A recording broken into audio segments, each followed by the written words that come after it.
We all identify ourselves with certain groups or labels, but the inability of people to understand and respect the differences of those around us is concerning. My first real experience with the communication difficulties between blacks and whites came from my experience while living in South Africa for the semester. Blacks and whites in South Africa literally have no respect for each other and still remain very segregated. I took this class so that I could learn more about the way that African Americans and whites communicate after spending so much time watching the blacks and whites in South Africa struggle to cooperate and interact effectively. Worldwide, the problem seems to be getting worse instead of better.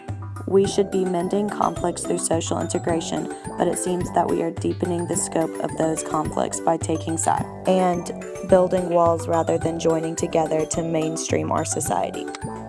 African Americans and whites seem to identify very differently these days. Both groups think they are operating with common cultural conventions, yet the culture conventions of blacks and whites are very different. Black norms and white norms are very different. However, communication barriers are growing between the blacks and whites. The Obama presidency seems to have increased racial tensions rather than having to decrease them. Police brutality has increased and stereotypes have been made. It is also clear that blacks and whites are very different in their perceptions of the same conversations. Social integration will only be successful if groups are interested in a common cause. Perceptions that blacks and whites have each other and of themselves must change for this to occur. I learned in the N-word film that the N-word should never be used. Just because it was used in African American culture many years ago and is still used today, African Americans do not make it right. It is always used to imply derogatory or inappropriate act. More so, it is used with increased tone or pitch. It is certainly not appropriate for whites to call African Americans the N-word, even if they are close friends. The implications are far-reaching, and name-calling is never okay in any setting by anyone to anyone else. Some African Americans may be immune to the N-word because they grew up around it, and some may even like to be called the N-word because it implies that they are powerful. However, it is never really used with positive connotations.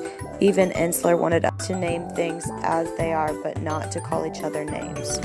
My identity has been shaped by many factors throughout my lifetime. Gender, sexuality, race, religion, social class, and nationality have all shaped who I am today. All these social forces contribute to who I think I am and how others perceive me. However, it is important to note that identities are created through communication. Communications with others give us insight into cultural identities and the identities of those around us.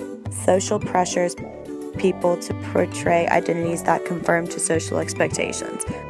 If someone does not conform to social expectations, they may be rejected or left out of the group. Whatever I believe my social identity is, I have to accommodate that identity with the rest of the society. I am increasingly thankful for a social integration that I received at Westminster. Communication is a cultural process, and communication between African Americans and whites will only improve if both cultures make a concerted effort to understand and respect others' culture.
do.